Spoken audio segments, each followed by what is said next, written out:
আমরা ছাদ বাগান থেকে আমাদের নিত্য প্রয়োজনীয় বাজার করতেছি। এই প্রথম আমাদের ছাদে এত সুন্দর সুন্দর কিউট কিউট কাঁকরোল আসছে। মাশাআল্লাহ, এত বড় কাঁকরোল, মাশাআল্লাহ।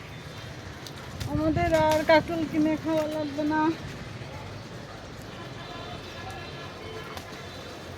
ওই যে ওইদিকে আছে দুইটা।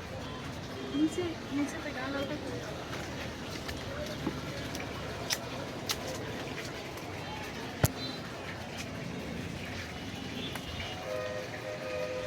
বাজারে বিক্রি করে যাওয়া লাগবে না, এগুলো তোমরা খাওয়া সম্ভব না।